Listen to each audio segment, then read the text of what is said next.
Este es un título que nos invita a reflexionar, ¿ya? Que también nos confronta, una palabra práctica también, que nos lleva a meditar cuando pensamos que nuestra vida está bien, cuando pensamos que estamos transitando bien por la vereda del Señor, pero no nos damos cuenta quizás que hay otras cosas más que debamos considerar. Por eso el título, Cuando todo nos parece bien.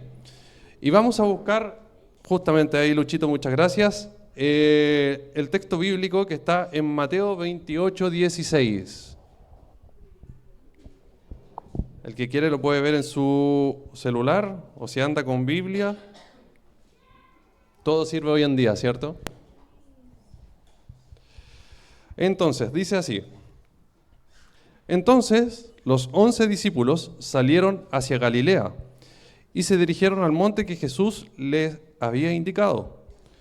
Cuando vieron a Jesús, lo adoraron, pero algunos de ellos dudaban. Jesús se acercó y dijo a sus discípulos: «Se me ha dado toda autoridad en el cielo y en la tierra. Por tanto, vayan y hagan discípulos de todas las naciones, bautizándolos en el nombre del Padre, del Hijo y del Espíritu Santo, enseñando a los nuevos discípulos a obedecer todos los mandatos que les he dado. Y tengan por seguro esto, que estoy con ustedes hasta el fin de los tiempos». En el año 2000, hermanos, se estrenó una película, voy a hacer algunas referencias, que se llamaba Cadena de Favores. No sé si alguno la vio. Una película bien bonita, ¿cierto? Se trataba de un niño que, frente a una tarea escolar que le solicitó el maestro, se le ocurrió la idea de que si una persona, o cada persona más bien, le hiciera 3 favores a distintas personas sin esperar nada a cambio, el mundo podría ser un lugar mejor, ¿cierto? Sería algo utópico, que todos nos pudiésemos ir haciendo favor en favor. Sin saber que su idea alcanzaría desde la persona más desprovista hasta el hombre con mayores recursos. Este favor no distinguía en etnias, en clase social, cultural, en raza. Simplemente había que entregar con la misma bondad que se había recibido un favor, había que dárselo a otro. Este favor tampoco no se podía devolver. Pero hoy nosotros tenemos un favor mayor, ¿cierto? Que hemos sido alcanzados por la gracia de Cristo. Por medio de su sacrificio en la cruz, hemos pasado de muerte a vida, de tinieblas a luz, de soledad a tener la bendita compañía de su Espíritu Santo, ¿cierto? De nuestras tristezas hemos sido llevados al gozo, que es habitar en el Señor, ¿cierto? Pero aunque no se nos exigió nada más que creer en Cristo para ser salvos, también es cierto que hemos sido comisionados a una tarea, ¿cierto? Una tarea importante, muy relevante, que es predicar las buenas nuevas. Jesús dijo: el que cree en mí hace la voluntad del que me envió, hace la voluntad del Padre, ¿cierto? Y esta voluntad del Padre es que nadie se pierda, que nosotros podamos entregar su mensaje. La voluntad del Padre no es que nosotros seamos simplemente oidores, sino que también podamos ser transmisores de su palabra. En Mateo Jesús dice: sanen a los enfermos, resuciten a los muertos, curen a los que tienen lepra y expulsen a los demonios, cuando estaba comisionando a los discípulos, a los apóstoles, ¿cierto? Den gratuitamente como han recibido. Entonces, entendemos que todo discípulo de Cristo debe anunciar el Evangelio, ¿cierto? Iglesia Camino de Gracia, debes anunciar el Evangelio de Cristo. Es una necesidad. ¿Pero cómo? ¿Cómo vamos a anunciar el Evangelio? ¿O cuál es la forma? ¿Cuál es la estrategia? Lo primero, leemos nuevamente el texto: ir y hacer discípulos, ¿cierto? Entonces lo primero es yendo. No sé si Luchito ahí puedes colocar el punto 1. Yendo. Ir es una instrucción clara, es una instrucción imperativa, no es una consulta, no es un por si acaso. ¿Quieres ir? ¿Se te ocurre ir un jueves, un martes? No, es ir, vayan, una instrucción de nuestro Señor. En el griego, id, la palabra es poreumai, que significa viajando, yendo, pero también viviendo. Entonces es así como otra versión dice, vivan constantemente mis palabras haciendo discípulos.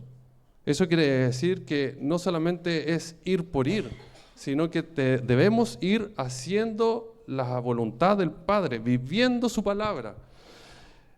Y en eso, ir es el principio movilizador, es salir de nuestro sitial de comodidad, ¿cierto? Si lo pensamos bien, cuando recibimos esta palabra y esta comisión de parte del Señor, como que nos pica un poquitito, tratamos de soltarla para el lado, porque en realidad es una palabra que requiere esfuerzo, no es tan simple como se escucha, requiere dedicación, requiere tener palabras adecuadas, quizás muchos dicen, pero sabemos que tenemos al Espíritu de Dios en nuestra vida y que Él es quien dará palabra a nuestra boca. Salir de nuestro sitio de comodidad, yo lo dispuse aquí, que es como cuando uno va a descansar. Se va a acostar, ¿cierto? Se coloca el pijama, a lo mejor se cepilla los dientes, toma un vaso de agua, mira para todos lados para ver si pasa algo, y cuando ya por fin nos estamos acostando, se escucha una dulce voz, amor, tráeme un vaso con agua. ¿Cierto? Yo al principio creí que era yo nomás, después me di cuenta que era clásico, ¿cierto? ¿Los hombres aquí pueden decir lo mismo? Claro, ¿cuántos dicen amén? Entonces, entendemos que cuando suceden estas cosas, uno al final igual va, porque ama a su esposa, ¿cierto? Entonces entendemos que el ir que el Señor nos está dando, que nos está comisionando, es ir, pero es amor, ¿cierto? Es también obediencia, es salir de nuestra comodidad. Pero, ¿cuál es la comodidad que nos detiene hoy en día cada uno de nosotros? Quizás cada uno hará su reflexión, ¿cierto? A lo mejor mi comodidad o ese sitial del cual no quiero salir es la falta de tiempo. Otros, estoy cansado, tengo sueño, ¿cierto? Otros también, no tengo las palabras, no tengo la personalidad. Moisés era un poco así, ¿cierto? O incluso algunos sienten un poco de vergüenza porque no se atreven. Pero debemos entender que cuando nosotros aceptamos el gobierno del Señor sobre nuestras vidas, no solo debemos obedecerlo porque nos da una instrucción, sino porque le amamos. Y en ese amor es que yo quiero llevarle el vaso de agua a mi esposa, pero también en ese amor es que yo quiero obedecer a las palabras que Él me ha designado, que Él me ha ordenado, que es llevar el Evangelio a toda humanidad, ¿cierto? A todas las personas. Por tanto, debemos ir, el punto número 1, y saltamos al punto número 2, ir a predicar las buenas nuevas. Pero esas buenas nuevas lo hacemos con la autoridad de Cristo, ¿cierto? Es entregar el mensaje de salvación con el poder del Espíritu Santo, no estamos solos. Y aquí es donde tocamos el punto en el cual pensamos que si nosotros tratamos de convencer a una persona con nuestras propias capacidades, con nuestro propio intelecto, con nuestra propia humanidad, posiblemente no logremos nada. Pero debemos entender que bajo la autoridad de Cristo es que nosotros podemos realizar las cosas, porque es el Espíritu Santo que está redarguyendo, es el Espíritu Santo que está trayendo convicción de pecado. No nuestras palabras, nosotros simplemente somos el medio que ocupa el Señor. Ojo, medio, no medium, no se me vayan a ir para el otro lado. Así que Jesús también le dijo, pero recibiréis poder cuando haya venido sobre vosotros el Espíritu Santo. Y me seréis testigo en Jerusalén, en Judea, en Samaria y hasta lo último de la tierra. ¿Cierto? Cuando un rey en la antigüedad entregaba un mensaje con el sello real, o también entregaba un salvoconducto que se les llamaba, que era para que una persona tuviera un pase directo por ciertas rutas, esa persona podría ser escoltada, podría ser respetada, se le abrirían las puertas por causa de que va con el sello del rey, va con la autoridad del rey, ¿cierto? Y lleva un mensaje. Ese mensaje es el mensaje de salvación que nosotros debemos llevar. Y vamos con la autoridad del Rey de Reyes, ¿cierto? de Señor de señores, con la autoridad de Cristo. Y es por esto que no podemos ser egoístas con este regalo, porque este regalo es para todos. Nadie enciende una luz y la deja debajo de la mesa, ¿cierto? Nadie la deja oculta porque quiere que esa luz ilumine. De esta misma forma nosotros debemos ser esa luz. Y aquí es donde nosotros debemos analizar, ¿acaso no hemos aprendido de la Biblia? ¿Acaso no tenemos testimonios en nuestra vida que podamos enseñar? Porque muchas veces nos vemos trabados con las circunstancias de que no tengo palabra, no tengo personalidad. Pero déjeme decirle que si Dios hizo algo en su vida, usted tiene que contar. Usted tiene poder de Dios para hablar con autoridad, para poder, a lo mejor justo la misma otra persona, tiene el mismo caso que vivió usted, y usted le va a contar su testimonio y le va a decir, pero ¿sabe qué? Yo creí en el Señor y el Señor cambió mi forma de pensar, cambió mi vida. Y eso lo trae la luz de Cristo, y es por eso que debemos ir y predicar, pero con la autoridad de Cristo. Pablo dice a Timoteo, predica la palabra, insiste a tiempo y fuera de tiempo, redarguye, reprende, exhorta con paciencia e instrucción, ¿cierto? Entonces tenemos en una primera instancia que nosotros debemos ir, ¿cierto? Debemos salir de nuestro sitial de comodidad, pero luego de eso también debemos entender que el hablar las buenas nuevas es con la autoridad de Cristo, que el Espíritu Santo es quien va a proveer las palabras, el Espíritu Santo es quien va delante de nosotros haciendo la pega, ¿cierto? Nosotros simplemente debemos actuar. Quizás voy un poquitito rápido, voy a tener que empezar a bajar los decibeles. El punto 3 es enseñar, ¿cierto? Volvemos al texto y repasamos. Dice, se me ha dado toda autoridad en el cielo y en la tierra, por tanto, vayan y hagan discípulos de todas las naciones, bautizándolos en el nombre del Padre, del Hijo y del Espíritu Santo. Enseñen a los nuevos discípulos a obedecer todos los mandatos que les he dado, ¿cierto? Y dentro de esos mandatos también está el bautizarlos, ¿cierto? Parte de la enseñanza.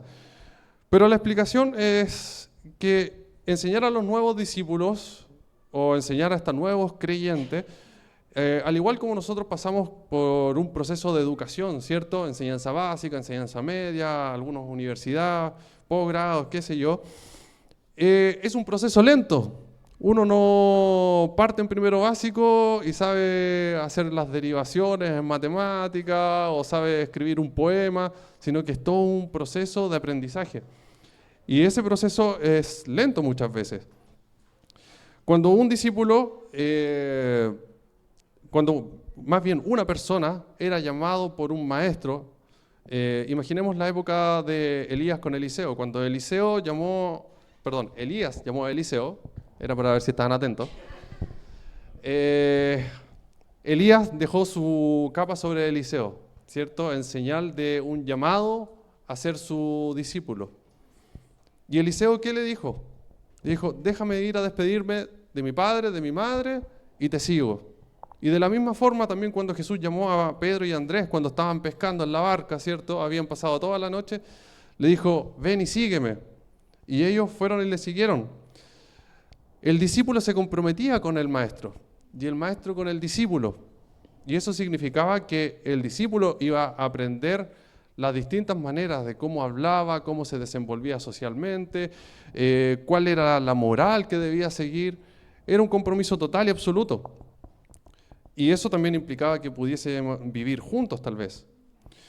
Hoy en día sabemos que vivir juntos con un discípulo o más bien con un hermano que está creciendo, caminando en las cosas del Señor es algo que es más bien difícil, ¿cierto? No sé, yo no viviría con Lucas. No, te quiero, hermano. Pero, claro,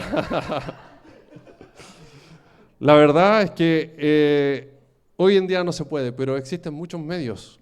Existen las redes sociales, existen los teléfonos, incluso hasta reuniones virtuales. Y hacer discípulos, quizás usted pueda decir, pero yo no soy un maestro. yo no tengo el conocimiento bíblico que tienen otros. Y es cierto, cada persona dentro de la congregación tiene una capacidad distinta, un don de Dios distinto. Pero usted podría guiarlo hacia aprender. Usted también aprendió las enseñanzas de Cristo, ¿cierto? También puede decir, si mi vida era oscura y pasé a luz, yo le puedo transmitir eso a otra persona. Si lo traigo a la iglesia, si lo invito, amigo, yo te llevo a la iglesia, te vas a hacer bien, te vas a buscar a tu casa. Es también contribuir en la enseñanza, porque esa persona va a llegar hasta la iglesia del Señor y va a recibir palabras donde va a ser enseñado, va a ser ministrado.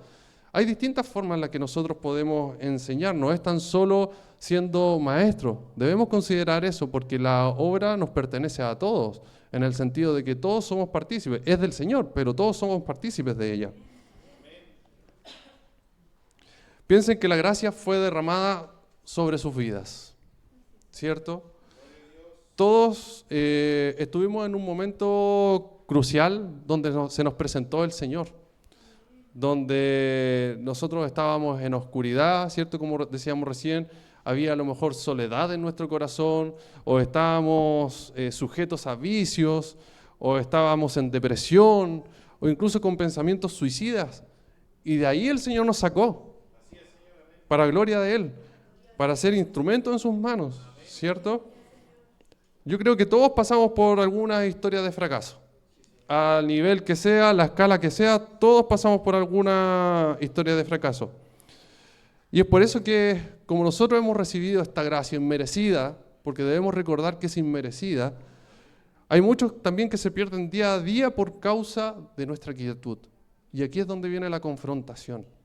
Aquí es donde nosotros debemos darnos cuenta que si nosotros nos quedamos estáticos, pensando que todo está bien, pero vemos que la sociedad está mal, se está destruyendo, y no queremos hacer un esfuerzo por entregar una palabra de salvación, entonces, ¿está todo bien? Según la estadística chilena, no estoy hablando del mundo, en el 2022, en Chile 384 personas mueren al día. Eso significa 12.000 personas al mes, y eso se transforma en 140.000 personas al año. Según el censo del 2017, el 13 al 18% de la población se identifica con el mundo protestante. Imaginemos que los que se identifican con el mundo protestante son aquellos que han sido redimidos y salvados por Cristo. De los 384 personas que mueren al día, 360 lo hacen sin Cristo. Eso quiere decir 10.000 personas al mes y 120.000 personas sin Cristo mueren al año. ¿Hay necesidad en la sociedad? ¿Hay una urgencia o no? Y es por eso que debemos entender, hermanos, que hablar del Señor, y no digo que preparen una prédica, es necesario prepararse en la Biblia, en el conocimiento del Señor, pero el Señor ha puesto algo en ti. Sea poco, sea mucho, el Señor ha puesto algo en ti. Y eso es lo que tienes que transmitir a otros. Ir y predicar el Evangelio es una tarea sencilla. ¿Ya? Si lo pensamos en Chile, a nadie nos persigue. Nadie nos está apuntando con una pistola, no tenemos que reunirnos en catacumbas. Solo debemos vencer la comodidad. Aquella comodidad que nosotros, les invito hoy en día, podamos examinar. ¿Cuál es aquella comodidad que nosotros debemos vencer para poder hablar del Señor? Quizás sienta que no tiene las palabras suficientes o la personalidad para hacerlo. Pero déjeme decirle que en usted hay poder. Que en usted hay poder de Cristo, que cuando usted abra su boca, el Señor va a recordar sus proezas. Aquellos testimonios que usted vivió van a ser ríos de agua viva en la vida de otra persona. ¿Cierto? El Espíritu Santo va a colocar este río de agua viva que puso en usted en las otras personas. Cuando hablen se romperán cadenas espirituales y habrá renacer. Solo hay que disponer nuestro corazón y dejarle lo demás al Espíritu Santo, que Él hace la obra. ¿Cierto? Pablo dice, Yo sembré, ¿se lo saben?